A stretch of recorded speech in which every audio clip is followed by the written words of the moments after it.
Sophie. Howdy, partner. Oh, How are you? well, I'm all right. I mean, you can't just throw in howdy partner. Howdy partner. Howdy, partner. Like something from Toy Story and expect me to Yes. just carry on as normal. I don't know why I suddenly felt very southern today. Southern. Okay. Okay. Because I've been listening to Ella Langley So at the moment. should I just carry on as if Yeah, nothing probably happened? should. Okay, great. Probably best for the rest of us. How's your week been? It's been all right. It's been a lot of looking for jobs, Yes. summer jobs, because gotta bring in the big bucks. Oh, That was so bad. I'm so sorry to anyone who is southern. your best accents are Russian assassin Yes, I can. or Yorkshire, Yes. and that's where it stops. Yeah. And if you want to hear those accents, maybe I'll do them on the next podcast, but not right now because I'm southern today. Okay. But yeah, looking a lot for jobs, and so I've just been kind of going all around nearby us. Yes, So the that- usual sort of Yeah. waitressing and bar jobs. That Yeah, kind of thing. exactly, and cafe stuff like that. And then kind of slightly fine dining restaurants and Yeah. stuff like that. I've been trying to make sure that they're as close as possible to home, because then I've got to add on to, or at least take away from my expenses, my earnings. Yeah. First of all, taxes, obviously, See, because we're for the law. for the law. We keep Well, you to the want law. to pay taxes Yeah, because exactly. that's what gives us healthcare and things like that. Yeah, which is So always nice. it's good to pay your taxes, but sure, you've got to Yeah. subtract that when Subtract you're that. calculating what you're going to earn know. at the end. When already it feels like a very small amount that I'm going to be earning. And then I've got to take away from that then any petrol that it takes to get there and back. During a fuel crisis. During a fuel crisis. So we're a little bit doomed. So I'm really trying to find places which are maybe like 15 to 30 minutes away, Yeah. max. And then back to the garden front. Obviously, lots has been done in the garden. Loads. We've been busy bees, haven't we? We have been busy bees. The veg garden is looking pretty pristine now. There's been a lot of weeding, and then we've cleared some of the terraces, looking fantastic, and then also the greenhouse is getting a big clearing. So Yeah. it's just a lot of clearing happening. Yeah, it's been nice to get those terraces done. It's been long overdue. Yeah. We haven't given them a proper full-on No. clear out. Leaf And blowers and all. they're gravel terraces, and since having hobs, we find that a lot of the gravel ends up one end of the terrace because she likes to Yes. make her little dust bowls. Oh, it's so sweet. And even not the sweet. birds We do need the it. gravel evenly spread over the terraces. Anyway, Oh. so it's all looking good, and it means we can enjoy those areas again. It's always a nice feeling. Yeah, But exactly. a couple of things that we came across in the process. One was we have this old, we used to have a lovely old pear tree, and We then in did. the storm it blew over and I had to cut it down. Yes, to a And nice little I stump. left a stump that, was about Seating height. Yeah. just in case you wanted to perch on it. Exactly. And you were walking past it one day and you said, Mummy, look at this. What on all earth is this this thing? Orange bubbly stuff on it. Yeah, like kind of poofy clouds Yeah. almost. Intriguing, absolutely intriguing. Weird. So I ran inside to look up what it was. And apparently it's called wolf's milk.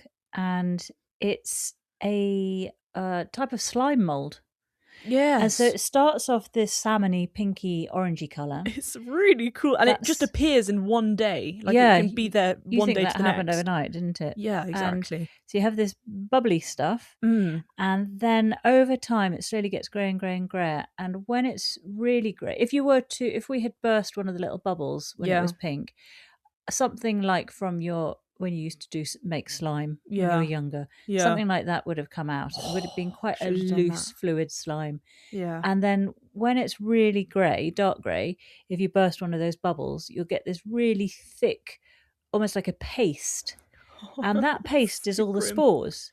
Yeah. And so then it dries out completely. Those spores then pick up with the wind and go off and end up somewhere else. Isn't that intriguing? It is really, really cool. I think it's so fascinating. So it's properly in its brown stage now. Yeah. And I wonder how long it will last. Yeah, well, I think it's coming right to its end. Yeah, it's definitely at its end. So that was an exciting development. And then also, I was a bit frantic running late for an appointment the other day, and I was loading up the car. Yeah. And I was just about to dive into the driver's seat when I looked over, did a double take, and saw that our wisteria has finally flowered. It has. Now, this wisteria we bought on Amazon back in lockdown when we thought we couldn't go anywhere and buy any plants anywhere else. So funny to buy plants on Amazon. Yeah, really, really a bad idea, I'd say. I wouldn't recommend it. I wasn't thinking at the time, more naive at the time. And it was lockdown, so I just thought that was all the only option we had to us. So I bought these 2 wisteria. We put one by the house and then one by the veg garden that you can see from where we parked the car. Yeah. And we just thought these are never going to flower because we had loads and loads of foliage and no flowers for years. And then people would say, I think even Monty might have mentioned it on Gardener's World, always buy a wisteria in flower because then you know it will flower. Because you can get buy wisteria in pots which never end up flowering. I know, that is mental that it does that. Yeah. And I can't understand the reasoning on the plant side of things why it would do that, because all plants just want to immediately reproduce as quickly as possible. So flower or spore or whatever, that's their aim in life pretty much. Well, I can't answer that, but we have the most beautiful purple flowers, and I am chuffed the veg to garden. bits. I am so happy about it. I'll probably put a photo of it on the website. Yeah. It's not much. It's not much at all. It's not like but some grand, incredible wisteria, but it looks amazing. And it looks incredible because it is kind of on the adjacent fence, so at a 90-degree angle from the clematis montana, which is in full purpley pinky bloom. So the 2 together taking up soon to be 2 walls of the veg garden, if you can imagine it like that. 2 sides look incredible.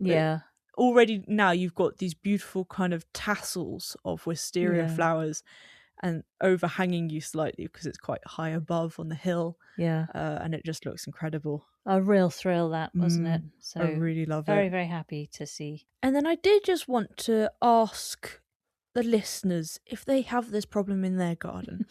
So you're out gardening peacefully, you're minding your own business, and you're listening to nature do its thing, and you're properly going deep into your soul, feeling the earth, being one with nature.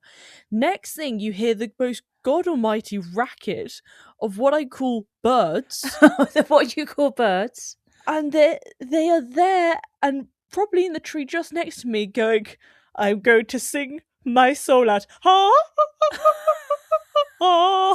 And they do it so loud in your ear that you think you might burst your eardrum at some point. And I was like, this is not peaceful. I feel stressed, high anxiety, cholesterol has gone up. And the bird just looks at me going, well, I've done my business. Yes, they Has are anyone else got extraordinarily that? loud. But your biggest problem is you are hypersensitive with hearing. Very hypersensitive. So those sorts of things just bowl you over. For me, I just think it was slightly loud. For you, it just goes right through you, doesn't it? Oh, how sweet, though. It's nice to have company when you're gardening. I mean, from Hobbs, it's nice with the deep sighs, but from a bird singing opera as loud as it can. Oh, sweetie, I'm sorry you're struggling with nature. Yeah, my battles with nature, that could be my autobiography. Oh, crikey. You're not thinking of an autobiography already, are you? No, oh my gosh. You've got a bit more time to go. Barely lived a life. Well, a slight gear change. Because there has been the very sad news that Nigel Dunnett has passed away. Oh, yes. He was Professor of Planting Design and Urban Horticulture in the Department of Landscape at the Uni of Sheffield. And I quote the RHS, a pioneering figure in ecological planting and naturalistic design. And he passed away this Sunday just gone, the 26th of April.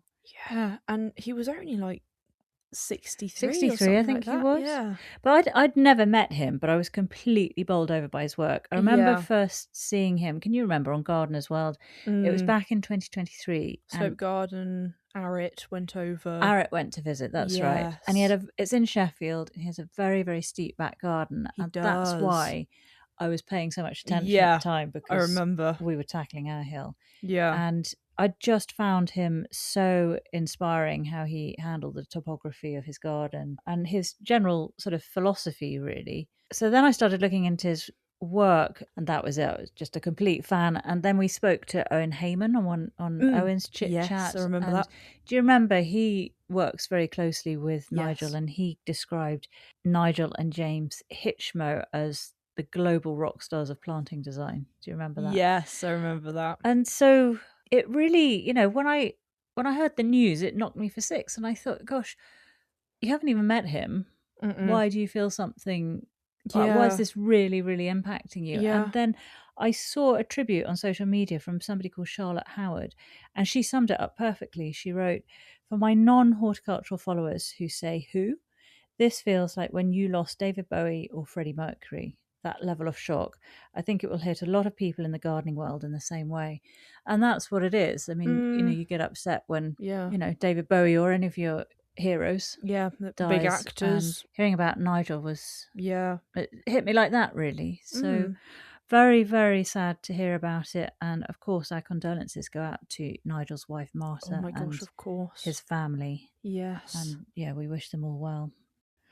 Well, I have a little bit of a chit-chat catch-up. Yes. Just the Harrogate results. So, yes. 3 of our chit-chat friends were at Harrogate Spring Flower Show, I think it's called. And we got some results in from that, and everyone did brilliantly. Fantastic. A gold for Greg Anderton at Leafy Lytham, and a Premier Gold for Dan Stern at Dan's Plants, and Peter and Helincha Walker from Wax Wicked Plants. Oh, fantastic. They got a Premier Gold as well. That's brilliant. All 3 did extremely well. Big congratulations to all of them. Yes, lots of gold everywhere. Lots of gold everywhere. Right, some housekeeping from last week.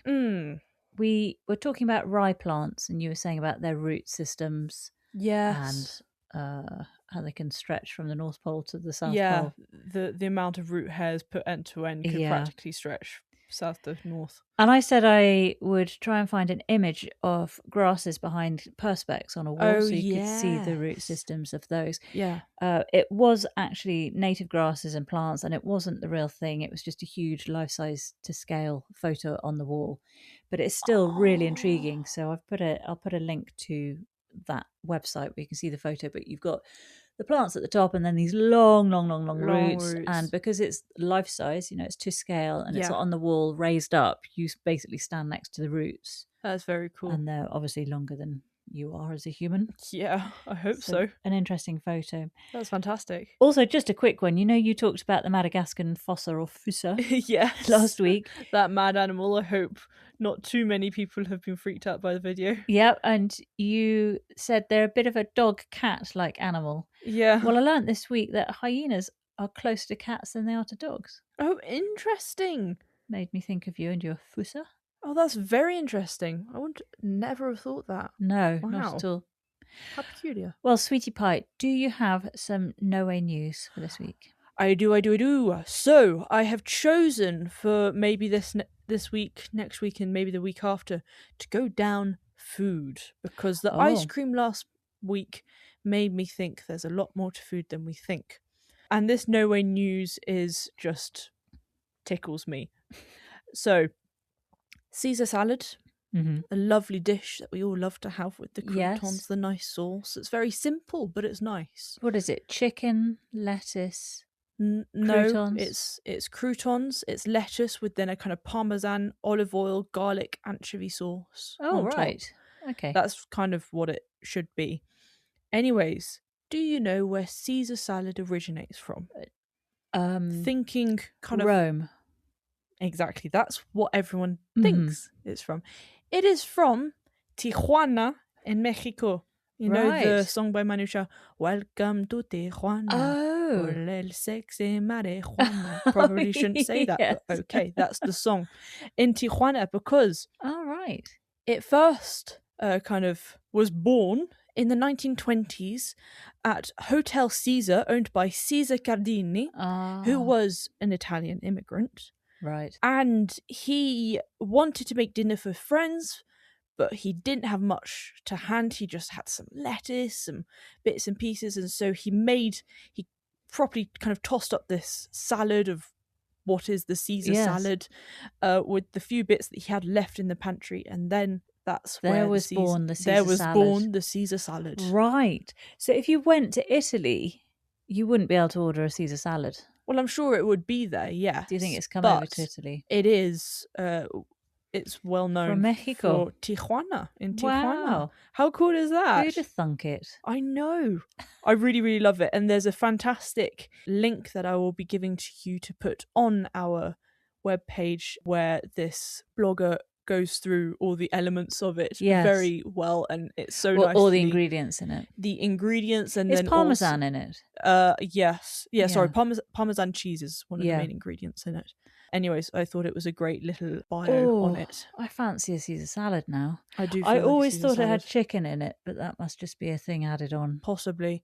Yeah, there shouldn't be any chicken on a proper Caesar salad, I don't think.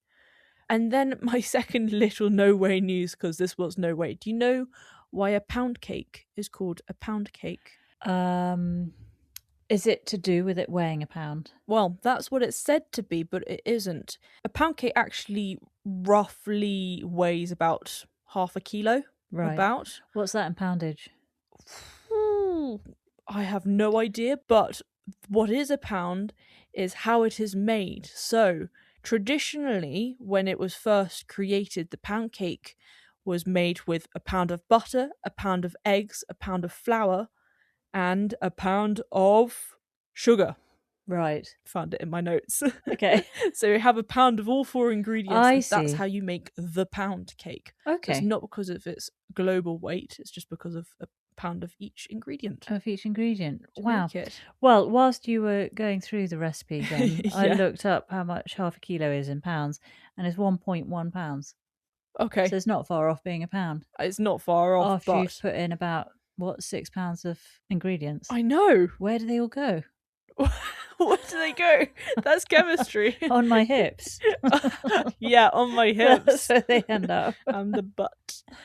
Anyways, that is my no way news for this week. And it's right up your street just to cover anything to do with food. So yeah. Fair enough. Well, get ready for next week because it's going to be outer space. Great. Mm-hmm. What is your no way news? Well, do you remember last year on some no way news we talked about the Wallis Annenberg Wildlife Crossing in California? Yes.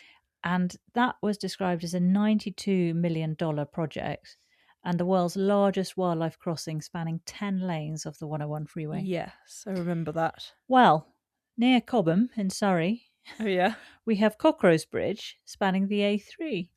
And it's the UK's first heathlands wildlife bridge. Okay, cool. And it's opening next month. And this is 30 metres wide and 68 metres long. Oh my gosh, that's huge. It is huge, especially when you compare it to the Wallis Annenberg Bridge, which is 53 metres by 64 metres. So actually, this one in Cobham is 4 metres longer and not quite as wide. No. But isn't that interesting? Because the 101 freeways, 10 lanes of traffic, why is this one so big? And what's more, the project for the one in Cobham was only 3.7 million. So you compare that to the 92 million, obviously you've got to allow exchange rate, but I don't think the dollar's doing that badly against the pound. So come on now. So quite a huge difference in how much money was involved. That is weird. But this one here in Cobham, Surrey, it was funded by the National Highways and it's completely covered in heather and it aims to offer a safe crossing for wildlife such as snakes and toads and badgers and that sort of thing. And it goes between Ockham Common and Wisley Common. And it also includes a path for pedestrians and horse riders and cyclists. Oh, well, that's cool. That's quite nice. And apparently green bridges were initiated in France in the 1950s. Oh, really? I didn't know. I've never thought that. And then they were pioneered in the Netherlands in 1990. Okay. And now they're becoming an important part of the sustainability of infrastructure projects around the UK. There are already several green, wildlife-friendly bridges in the UK, but this one in Cobham is specifically for heathland wildlife. That's very cool. So there's one over the A556 near Chester. There's one on the A30 in Cornwall, which is the road we take down to Grandparents. That one. So I wouldn't know which bridge it is, but we should look out for it now when we go down there. And then the A21 at Scotney Castle in Kent. And as I say, this one's to support lowland heathland habitats. And National Highways says because that's one of the country's rarest habitat types. Oh, I didn't know that. But for me, the most intriguing thing is the comparison of cost between the one in the US and the one here in Cobham.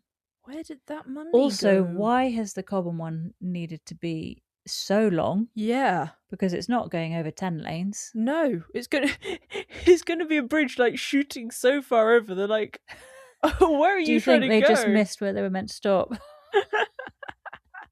It seems a little excessive for... It does seem excessive. What, like 4 lanes? But the comparison of the two, that really intrigues me. I can't imagine why there's such a discrepancy there in cost versus the size of it. That is incredible. But great to see that these bridges are being built, and we will look out on the A30 next time. Surely we can't miss that kind of thing. Well, I don't think from the road below it's going to look like much other than a bridge, is it? True, but it's still quite a bridge, that kind of width and length. Yeah, I don't know if it's going to be the same width and length as that one, but... Okay. Well, we'll look out for it. We'll look out. I'm going to try and get... I'm going to be out the window as you're driving, going, Mummy, I can get the photos! Like a dog does like in a the dog. backseat. All right, sweetie, what's your plant fun fact for this week? So, plant fun fact is actually, I've realised it is also on the talking about eating list. Wow. Crikey. Was I hungry? Who knows? Always. Always. So, it is all about cilantro, known as coriander. Mm-hmm. Why some people find it tastes like soap. This is interesting, isn't it? There's a big divide as to how it tastes to you. Yeah, exactly. Some people love it. Some people really hate it. You come in the hate camp, don't you? I come in the hate camp, although I haven't tasted it recently enough. So I need to try it again. Well, yes, because it was like olives you used to hate and now you love them. So Precisely. We should try on coriander again. We should try coriander again. But it is so interesting because it isn't your fault. It isn't the person's fault. No. It's their genes. It's all down to the genes, not the ones that you're wearing. No. And so it's all about the fact that it has certain aldehydes in it, in the coriander, that are also found in soaps and detergents and lotions, and also some bug families and insects. Mm-hmm. And then what happens is that some people have the super sensitivity to aldehydes, meaning that they can taste the soapiness coming from that aldehyde that normal people... Sorry, not normal people. That's so rude. That other people who don't have this gene just can't taste. It's just kind of muted for them. Right. So they don't react to the aldehydes. Right. Like the people with this gene do. So the specific gene is called OR6A2. Mm-hmm. And this means that they're super sensitive to the taste and they will entirely dislike cilantro. And then it's very interesting because, first of all, it varies in the population who have it. So it is said that women are slightly more likely to have it than men. I do not know why. Right. But also then it can vary in populations of people around the world. Yes. So those who have a lot of coriander in their diet, so we're talking very kind of Thai, Mexican, Indian food, well, people in those regions aren't going to have the gene so much because they like the taste and so they don't get the soapiness from it. Yeah, exactly. The kind of environmental factor has kind of muted the gene. And whereas more kind of European, where we don't have so much of it, we still have it, of course, then we have it a little bit more. So it's quite interesting, the fact that it changes around the globe. Yeah. But then also, it's not like genes for the colour of your eyes, the colour of your hair, that kind of thing, where they're established from birth, pretty much. It can change over time. So you can make yourself enjoy it, and bit by bit, the soapy taste will go away.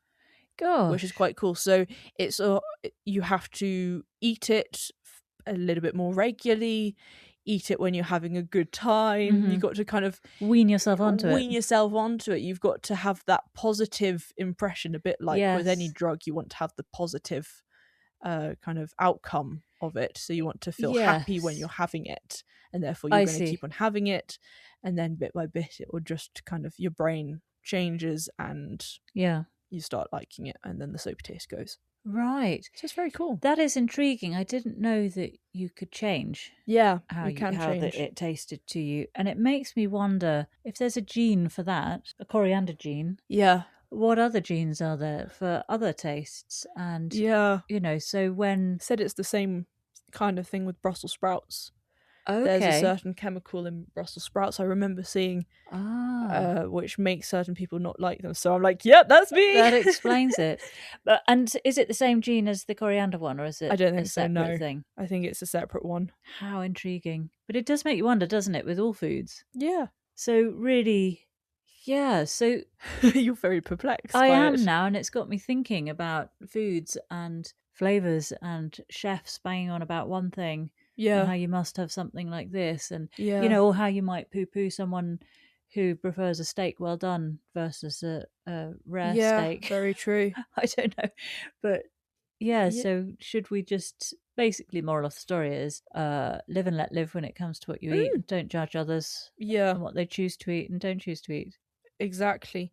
There's also the whole thing of how smell is a big factor in how you perceive what you're eating. Oh, absolutely. That because my dad used to tell me to hold my breath whilst he gave me a tablespoonful of cod liver oil. Oh my gosh. He said, hold your nose and take this. That's revolting. The stuff he has in pills.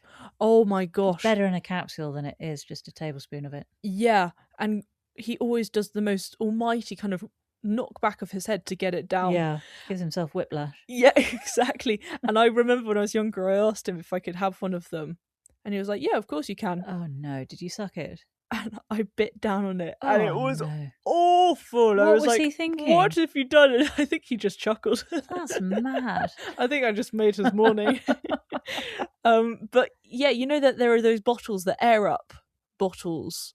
No, where you put a little kind of smell capsule on it. It can be like a Coca-Cola. Oh, yes. And it makes you think that you're drinking something with sweet, with flavour, so yes. Coca-Cola. But there's actually nothing in the water at all. It's purely going through your kind of smell sensors in your nose rather than taste buds. Oh, that's interesting. It's so cool. I would love to try it out. Blink Blink. I do remember Blink Blink, you talking about that a while ago. Yeah. A few years ago. Yeah. And I thought it was another passing craze and you're going to forget about it. Nope. I haven't heard anything since, and now you've just brought it up. Yeah, because it came up on my feed. I was like, oh, well, say what now? You know what? When you get your job, that could be the first thing you buy yourself. How nice. That's what I'm going to do. Moving on, what is your animal fun fact?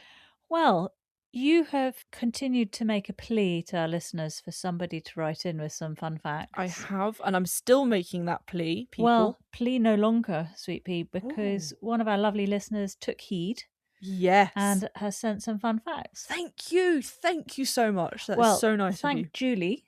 Thank you, Julie. Julie contacted us with some armadillo fun facts. Oh my gosh, I love armadillos. Yeah, as you know, I'm a huge fan of armadillos. Are they kind of bad fun facts, like they're awful animals in real life, like otters? No, are they good ones? No, that was awful, wasn't it? Yeah, because now I'm sad about armadillos otters. Are great. Anyway, we have covered some armadillo fun facts before, but here are some new ones which fantastic Julie sent to us. So this is from How to Love a Forest. This is an Instagram account, and if you're not following it, I can highly recommend following him.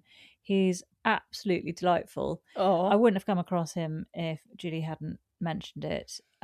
He does a lot of, his name's Ethan Tapper, and he has all sorts of wildlife info on there, both flora and fauna. It's right up our street, frankly. Yeah. Really interesting stuff. But he had a number of armadillo facts, some of which we had already talked about when I did armadillos before, but here are three that we hadn't covered. So one is that, and this fascinates me, when they encounter a body of water, they can choose from one of two options to cross the water. So say they arrive at a lake, they can either inflate their stomach and intestines. I don't know why they don't just inflate their lungs, which is what I would do. Yeah, normal people do. Normal armadillos do. Normal armadillos. But they can inflate and then they can kind of float and paddle across the water. Or they can just walk straight in and walk along the bottom, because they can actually hold their breaths for about 4 to 6 minutes. Wow. So I guess they could just walk along the bottom, then inflate their stomach and intestine and lungs, float to surface, take some air, back down for another 4 to 6 minutes. But how are they inflating their lungs underwater? That's a very good point. I hadn't really thought that through. I was thinking in my head, an armadillo inflating its lungs underwater. Why don't we all just do that? That's such a good point. So they have to choose one or the other, and then commit. And commit. I suppose you could start on the top and then go down. Then duck dive down. That would work. You just can't go down and then come up. Well, I'm sure you could really launch yourself up if they go into a torpedo shape and then use their little back leggies to catapult themselves up to surface to take some air. So. Because surely they've got to get to the surface, because otherwise, if they miscalculate how long it's going to take them to get to the other side of the lake, they're going to be reaching out. It's not within 4 to 6 minutes, then that's the end of our little armadillo. Oh, I think they use their back legs, torpedo themselves up, take a breath, go back down. I think so. That would make sense. Oh, that was quite stressful. Anyway, also despite their little leggies, they can run at 30 miles per hour in short bursts. Oh my gosh. Can you imagine an armadillo zipping past you at that speed? I mean, I feel like it would really scare me. Scare the living daylights. Just shooting out of the scrub. I'm an armadillo! That would be mental if an armadillo came shooting out at me. I'd be like, oh my gosh. What is that? 30 miles per hour. I think crocodiles can run that fast in short bursts. I mean, I think something Hobbs like can that. do that. I don't know what Hobbs can do. Depends what her incentive, her motivation is. Yeah, very much depends on that. That is awesome. And finally, they're the only non-human host of the bacteria that causes leprosy. Oh. Which intrigues me. I didn't know there were any non-human hosts. I thought it was just us lot. Interesting. Anyway, as I say, Ethan's got so many interesting facts and information, and I think he's written a book as well, so check out his Instagram page. Fantastic. I'll put a link to it on the website. Great. Well, we've got episode 7 of Garden as well to have a look at. We have. And we should probably get cracking, Sweet Pea. Absolutely. This is Gardener's World 2026, episode 7 recap. Off we go. We're with fabulous Monty and in Longmeadow, and he has gone over to this white climbing rose. He thinks it's called Climbing Iceberg, so we're going to go with Monty when he says that. He lost the label. It's nice to know it happens to the best of us. Yeah, exactly. I was like, oh, phew. And this one apparently guaranteed to flower 4 months on end, but when you're tying it in, tie it in with soft twine because you can really rub into their skin. That's why you don't want any kind of crisscrossy branches on some of them. Yes. Because they rub into each other, and then just disease has so much fun in there. And he does say a bit of floppage is okay. Yeah, it is okay. It's always reassuring. I know, very, very good. And then Ned, first of all, Monty goes over to the potting bench table where he has all his bulbs usually. Ned hops right onto there. Yes. It's like, were you going to pop me on?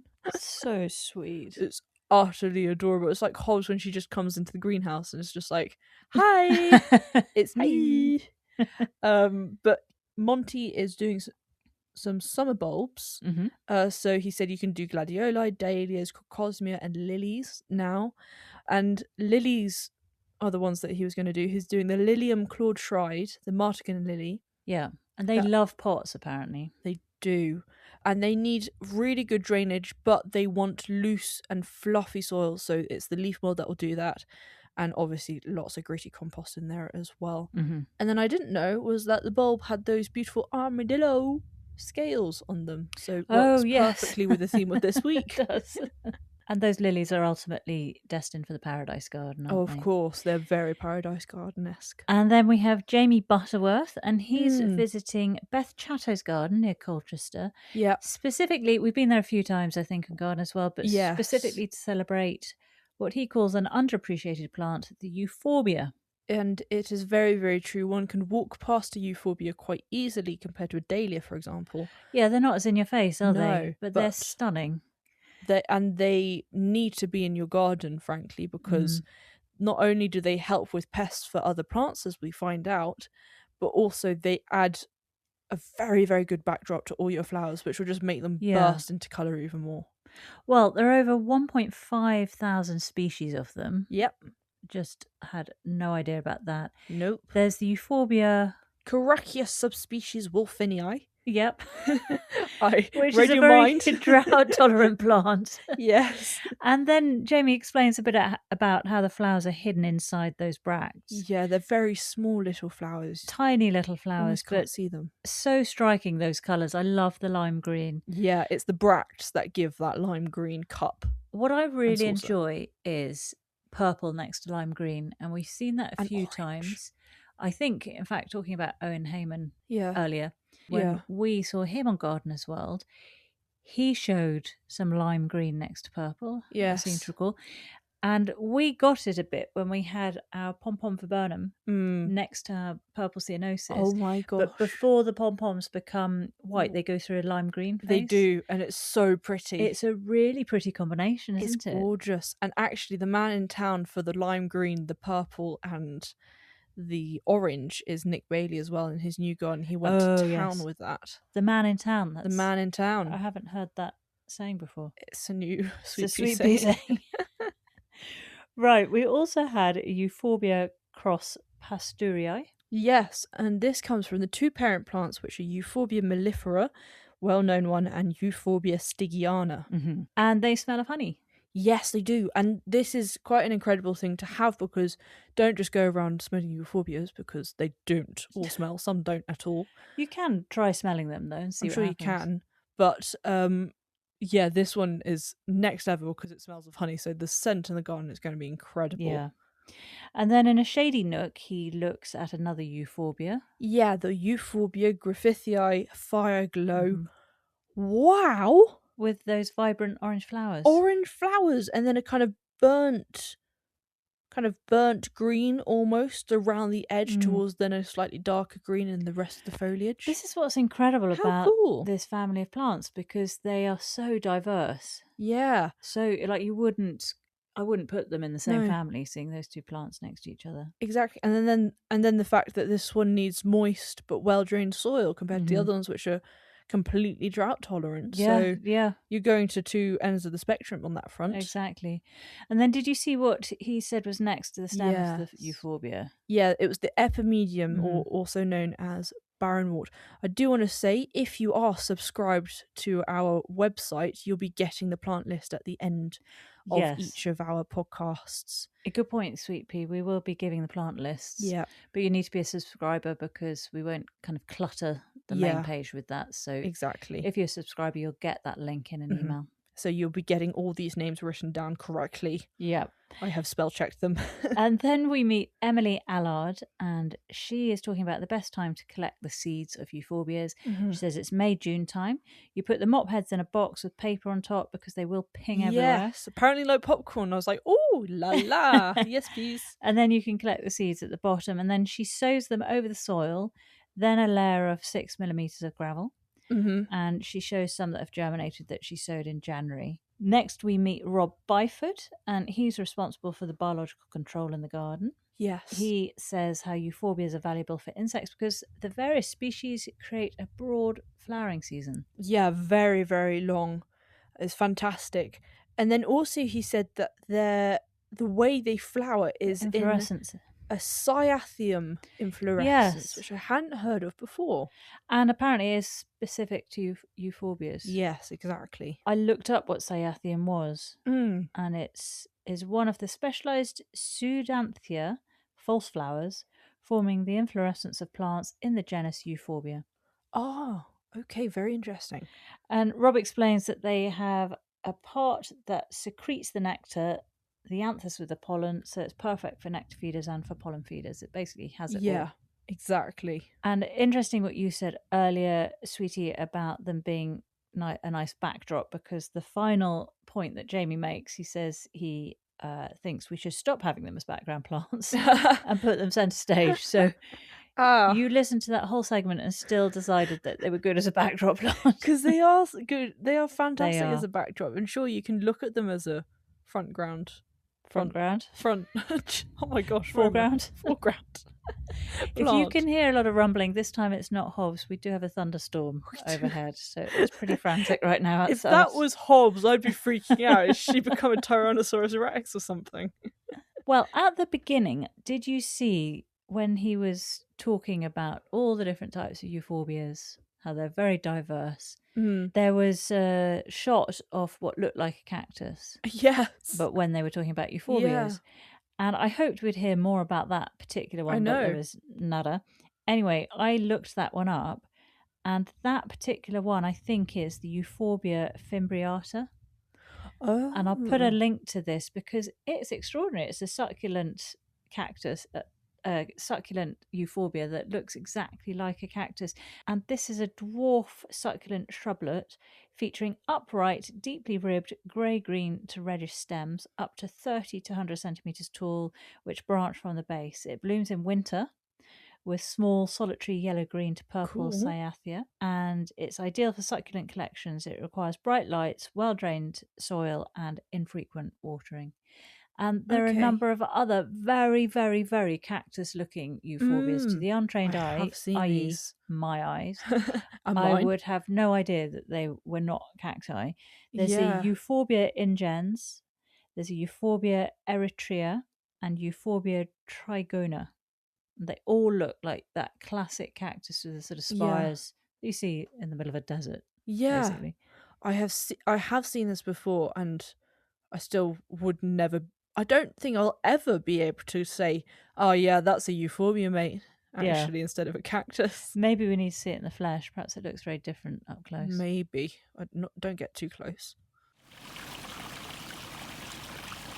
We're back with Monty. He does say he also has a Wolfenii as well in the dry garden next to tulips and sweet rocket, and it looks really, really good and works super well in that area.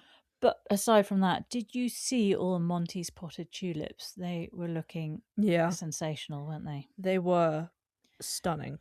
I loved it. Also, did you see that we have more lengthy shots of Monty wheelbarrowing around his garden? This seems to be the new theme of this season.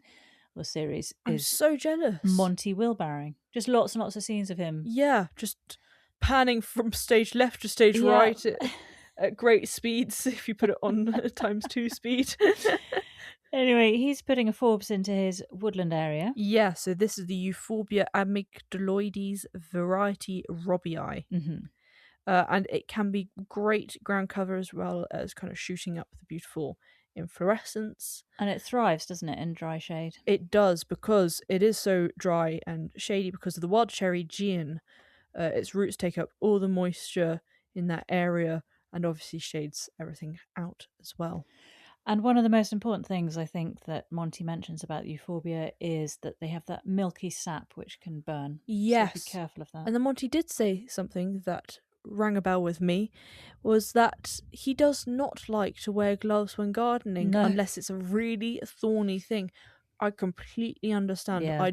I really don't like having to put gloves on. I find it so annoying. I'm exactly the same. And sweaty as well, frankly. And then we meet Rosemary Alexander at her 1 acre private garden at Sandhill Farmhouse in West Sussex, where she's been for the last 20 years. Yeah. And Rosemary started the English Garden School. She did, which is a big deal, people. She's all round a big deal from what I've gathered. But when she designs a garden, she makes it something that the owner can enjoy, so something they're able to maintain. Yes, absolutely. Which is a very important point, isn't it? We didn't entirely consider the maintenance of our garden when we, in inverted commas, designed it. We did design it. We had a lot of PowerPoint slides out, didn't we? And pointers. Here? Yes. We're going to put this here. I think there's a lot of wishful thinking, but not really design. Yeah. Anyway, Rosemary pops out of that purple wisteria-clad cottage, and she walks along a path flanked with some beautiful, cloudy, bobbly type topiary. Yeah, with the box balls. And she talks about how her front and back gardens are 1/2 acre each, so that cottage is bang in the middle.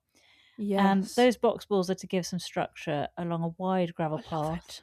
And that heads to Blue Bench, where she can view the woodland garden from. At an angle. And then she says how she started as a landscape architect and realised she wanted to become a garden designer. Yeah. And this intrigued me. She realised that unless you went to Wisley or Kew, you couldn't learn about plants. So in 1983, she set up her own school to teach how to redesign a space. I wonder what that's about, that you could only get that knowledge from Wisley and Kew. Yeah. Why was it only those two places? I've never heard this before, ever. Well, I think it's more the fact that that's where you get your kind of like, oh, I'm RHS qualified or Wisley qualified. So that's kind of like a big deal when you're then working in the garden. Whereas I suppose you can kind of learn it from home, but it's not as big as doing it there. Something like that, maybe. But what about all the other big places around the country? Like other botanical gardens? I didn't know they did that. I thought they were just, Maybe in the 80s they didn't. I don't yeah, know. maybe. Anyway, she says that in the woodland garden she wanted to really show the foliage in all its glory. Yes. So she has all the different coloured leaves. All different colours, all different heights of stem, Yep. different stem types and themselves. Big groupings, she says, to make it Yes. look more natural. Mass planting. Yeah. And then she says she uses plants to separate the soil from the gravel instead of wood or metal. Yeah, and so I like for that. this, did you get the two plants that she tends to use? Sure did. That's my job. It's the Ophiopogum, or also known as dwarf lily turf, and the Saxifraga umbrosa London Pride as well. She also mentions that focal points and vistas are very important. Yes. And she said that after she built the summer house, she wanted to look out at something. So there's a Crataegus laccionata, or a cutleaf hawthorn, at the far end, and with a red brick wall running along behind it. And leading your eye to the tree are loads of these box balls. She said there were 4, and then she continued those on. Exactly. I love the box balls. And then, just referring back to the blue mentioned earlier in the bench, she said blue is a good colour of paint for the garden because there's quite a lot of green in blue, which confused Why did that puzzle you? My brain because, well, blue is a primary colour, whereas green is a secondary colour made up of blue and yellow. Yes. So I can understand blue being in green, but I can't understand green being in blue. Do you see what I mean? So it confused me putting it that way round, and I couldn't figure out entirely. I think it's probably the other way round. There's a lot of blue and green. Yeah, exactly. But also, you know that top that I just got the other day? That tight grey-green top? Oh, yes. We then tried it out with some blue necklaces on top. Blue kind of beaded necklaces, some of your ones that you had. And it suddenly brought out all these blue tones in it. So I wonder if it's a bit like that. Maybe. But that was a grey top. It was grey-green. See, I wasn't seeing the green. I was seeing the green. Anyways, it was very cool, and it did bring out kind of complementary colours to each other. Yeah, I liked the blue, and I liked the colour of blue that she used as well. There was a sort of a grey blueness to it. But it is a polarising colour to have in the garden, because I do remember reading an article in Gardens Illustrated where garden designer Joe Thompson said it's been overdone in the garden and therefore you shouldn't have blue in the garden. That's a sweeping statement. Well, it is, but I think, and then Rosemary says that you should have blue in the garden. I think what that goes to show is when you've got all these big designers saying you should have this and another one saying the polar opposite, it shows its beauty's in the eye of the beholder. So just do your thing. If you get joy and love out of your garden how it is, it doesn't matter at all what anybody else thinks. That is entirely the point. And whether it's fashionable or not. I was standing in the queue at the garden centre behind this elderly gentleman, and his basket he had a trolley and it was full of hanging plants, lots of really sort of flowery things, bright, colourful flowers. Quite brash. Quite brash. And I like brash in the garden. Yeah. They were all plants and the sort of planting that wasn't to my taste at all, but it made me so happy to see him standing there. He looked so chuffed with his haul, and I could just imagine him heading back home to his house, hanging up all these baskets and placing out all these flowery sort of bedding plants. Oh, that's so sweet. That's the beauty of everything, frankly. If you can just relax and let everyone do their own thing, it's all in the eye of the beholder, and just enjoy how you want to have it and what brings you that sense of calm and joy and happiness. Absolutely. Anyway, that's enough about the colour blue in the garden. However, I did notice, though, that Rosemary also had a sage green gate. I don't know if you saw that. That's like the colour used by most gardeners. It's a really safe colour, isn't it? It's a safe I truly love it. Colour. It mellows me out. It does. Is a colour I tend to use. But then I'm not particularly adventurous with colour. You are. There's some garden designers I see who use sort of bright pinks. Yeah. For fences and things like that, and pots and so on. And it looks incredible. Can be rather cool. Anyway, Rosemary's granddaughter is there. And this is Rachel Wild, who she spends a lot of time with Rosemary in her garden, and she thought it was a great industry to be in, and so she got into garden design too. And Rosemary was just so chuffed to have Rachel there, to have her granddaughter. Can you imagine the joy they would have had? What a bonding experience to just you're gonna be well bonded after talk that. not just about plants but plant design, garden design, and get excited over things like that. And fantastic for Rachel, fantastic for Rosemary. Yeah, I thought exactly. it was lovely. Anyway, a final couple of tips from Rosemary at the end. She says, with designing, you must first of all know what soil type you have. And secondly, don't have ones of things keep repeating. Always. And we hear that a lot, don't we? And don't be over ambitious. Yes. Why did you look at me like that? Oh, why? You can normally check out Rosemary's garden in the flesh through the NGS, but it's closed now for this year. She's completed all visits, but I'll put a link to it. It's Sandhill Farmhouse. And here's the little blurb that I always find quite interesting on NGS. It's a one little paragraph thing of what you can expect. The front and rear gardens are broken up into garden rooms, including a small kitchen garden. The front garden features a small woodland area planted with early spring flowering shrubs, ferns, and bulbs. There is also a white and green garden, a large leaf border, and a terraced area. The rear garden has rose borders, a small decorative vegetable garden, a red border, and a grasses border. That large gravel path that you saw, the main one, Rosemary calls that the motorway path. You can understand why. I get that. Lovely and broad, wasn't it? Yeah, we have a motorway path. And that garden is the one that Rosemary uses as the teaching garden for the English Gardening School. Oh, really? Wow. Now, I had a look at her website, and you can get all sorts of courses. So you can get the 2 diplomas that you could do, the Good Gardening Diploma or the Essential Garden Design Diploma. Okay. That's for around £7,800. Ooh, okay. Then you can also do, if you can't get there, you can do distance learning courses, which is fantastic. And that's based on the diploma curriculum. And you can gain either a certificate in garden design or a certificate in caring for your garden. And the sorts of prices there, £660. And then she has various short gardening courses and events, such as there's the summer garden tour. That's takes you to the barn and old Bladbean stud. Now, does old Bladbean stud mean anything to you? Oh, it's not ringing any bells. That's not ringing any bells. It was a while ago, sweetie. It's the garden of Carol Bruce. We first saw that garden on the 2024 compilations episode 2. 2024. Wow. Carol had a long border, and I think that's the first long border you imagined running down in your wedding dress with trainers on. Was that where the birth of the wedding dress with trainers was born? I feel like it could have been that one. Ooh. But I think you'll remember which garden it was when I say that she had a blueprint of the garden.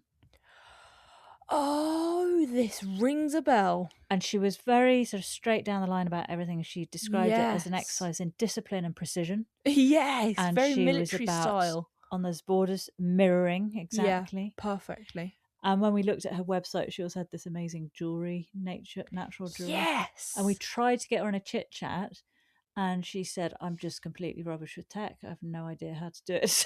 Oh my gosh. We never got her on. She was so sweet. Yeah. I remember that. Well, anyway, so you can imagine doing a tour of that with somebody as knowledgeable as Rosemary. Yeah. It would be fascinating. Cool. But she sounds such an incredible woman. A real dude. She was the first woman to be elected to the Society of Garden Designers and has now been made a life member. Oh my god. She's a member of the International Dendrology Society. That's Okay. the science and study of woody plants. Mm-hmm. Also a member of the Pteridological Society, but that's spelt wrong on her website for some reason. Oh no. But isn't that the science of ferns? Yep, Something study like of ferns, Study of horsetails, club mosses and quillworts. Okie dokes. She's a member of the Garden Media Guild, the Royal Mhm. Horticultural Society, and a founder member of European Boxwood and Topiary Society. Oh, very cool. And in 2011, she was awarded the Gold Veitch Memorial Medal by the RHS. That's the one we heard about, I think, last week. That's in recognition of services given in the advancement of the science and practice of horticulture. And she's the author of several books translated into 10 languages, including the third edition of the Essential Garden Design Workbook. Wow. Sweeping back to Monty, he is sowing peas in a very shallow trench. You make a big kind of ditch, but super shallow. Put your peas in, and then he said they're proper scramblers. These are the purple podded peas. And so he uses kind of twiggy prunings to create a kind of support above them, because they just want to go everywhere. They're going to for a tangle of peas. Yeah, exactly. And he was planting them 2 to 3 inches apart, he said, and in double rows within that trench. Exactly. Then he goes over to his rhubarb area, because it's rhubarb season. He has Victoria and also Timperley Early in there, and he said don't pick after June, very, very important.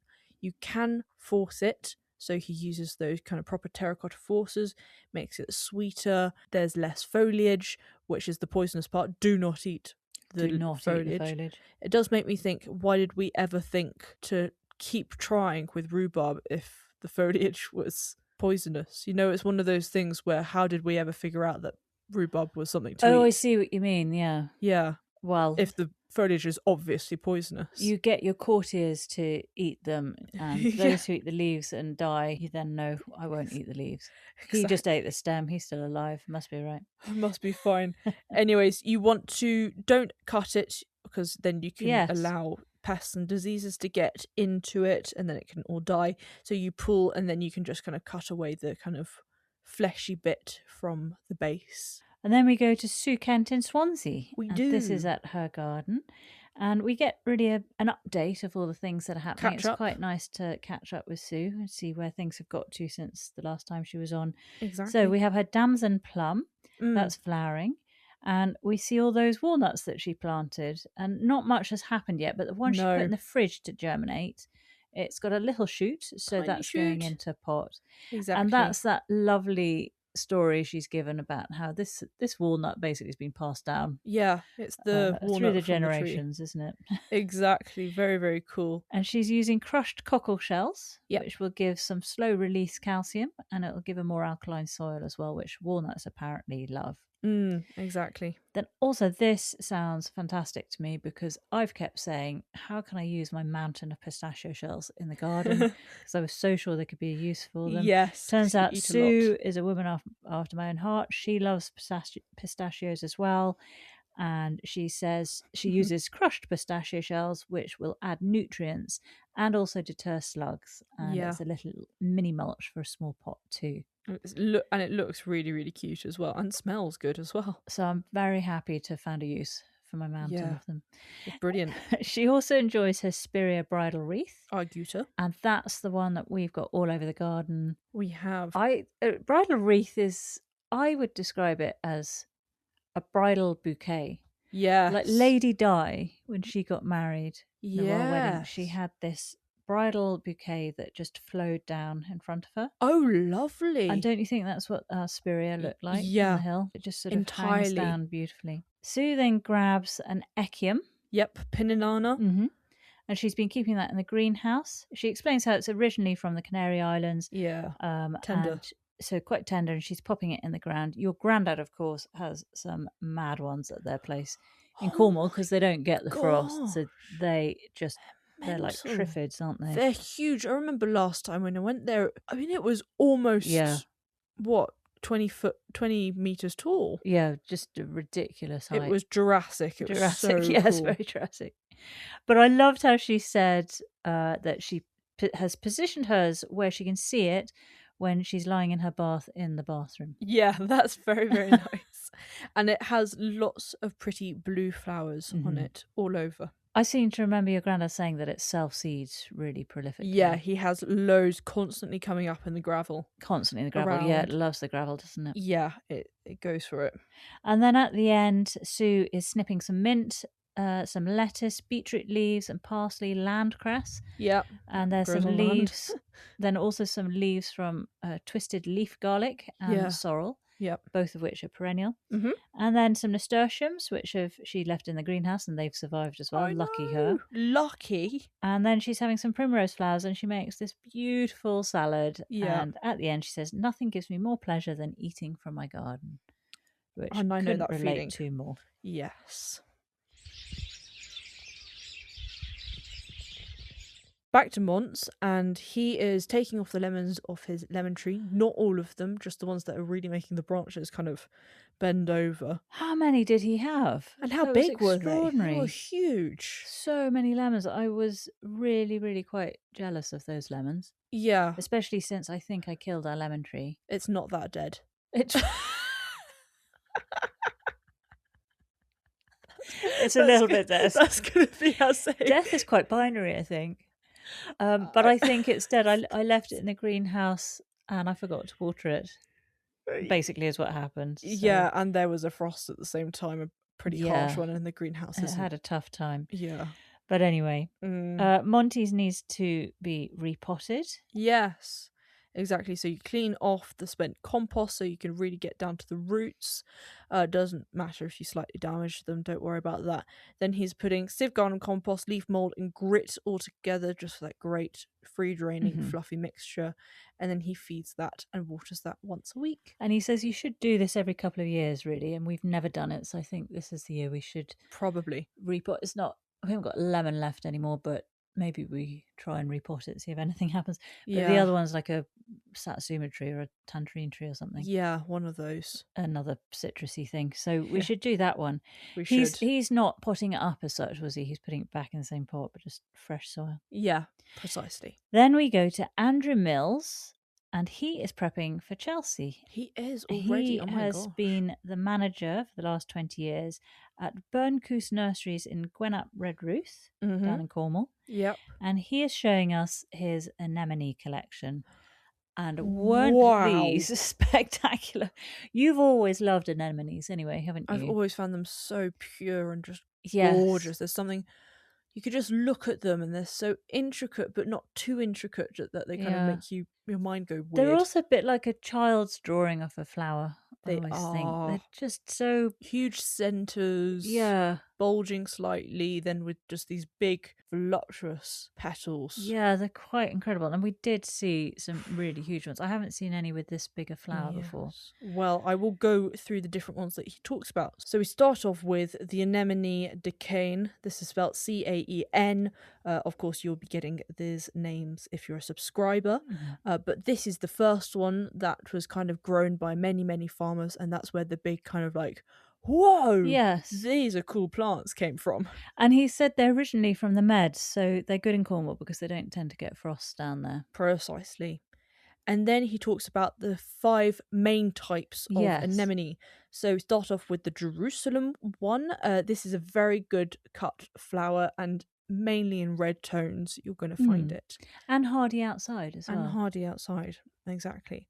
Then we have anemone marron. This is a tall, very slender flower. Very, very pretty. Described as a flower machine. Yeah, exactly. We then also have the Italian ranunculus ones, like the anemone mistral variety. And this is consistent in quality.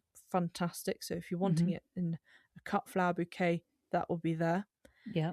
His favourite one, actually, is the anemone coronaria mistral panda. Yes. Wow. This had this huge kind of black bulge in the centre, and these are incredible white petals. It looked so different. It wasn't just like black and then white. It was there's something bigger and better to it. Yeah, I can't quite explain it. You have to look at it. It didn't look real to me at all. Yeah. Again, if you had a really good drawing of it, someone would say that's a bad drawing of a flower. Probably. Because it looks so unrealistic. Exactly. And then you can, on top of that, I didn't know they could get any bigger, but you can get the Mistral Plus varieties, and by their name, they're literally a plus size. They bigger flower heads, quite a bit thicker bigger stems. Yeah.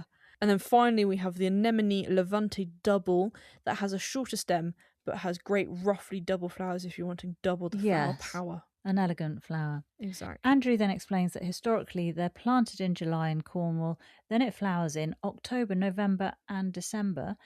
Then it'll pause in December and January, only to flower again in January, February into March. Yeah. So that you get a lot of flower for your money, don't you, with these plants? Completely. And they will come back the next year, but won't be as good as the previous year. Because there'll be a bigger corm, and you want the small corms, they give the best flowers. So it's a kind of reverse idea of what you usually think to a big bulb, big flower. And a top tip is basically the opposite to dahlias, so you pick them when the flowers are still tight. Yes. And then they will open in the vase. It's quite hard to keep up with which flowers to cut when it's fully open or to cut when it's kind of I always closed. understood you got flowers. Well, I didn't know about cutting the flowers, but always when I bought flowers in the florist, I would get closed. Always want to get closed flowers if I was getting Mother's Day flowers. Because then they'll open in the vase. That's what I did when I bought you the orchid. I saw there were loads of closed flowers and I thought, oh, well, that would keep it going for longer. So I think generally, unless anyone can tell me otherwise, I think generally you buy them closed, apart from dahlias, which you buy. Well, you're not going to buy them closed because they'll have been picked at the right time. Anyway, exactly. You get my drift. I sure do. And then finally, Andrew says that for Chelsea, he's trying to keep them ambling along until right before when he'll give them some tomato feed. And good news is the forecast is pretty dull, which will also help.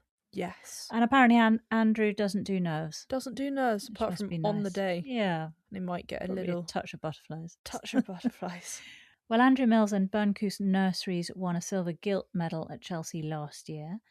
And Burncoose Nurseries actually do mail order plants. They've been doing it since 1984. Fantastic. And they have over 4,100 plants online today. So I'll put their website onto our page and you can order plants from them direct through there. This is their 42nd year at the Chelsea Flower Show. And the display that they're doing is over the garden hedge. Oh, yeah. And it's with Louisa Lazarowitz and Eve Swanson. And they are celebrating rare and unusual plants not often found in your average garden. So the stand will feature an impression of a Cornish hedge with sort of marrying two gardens together. On one side, a temperate rainforest-inspired garden, and over the hedge will be drought-tolerant coastal planting. Oh, I like that a lot.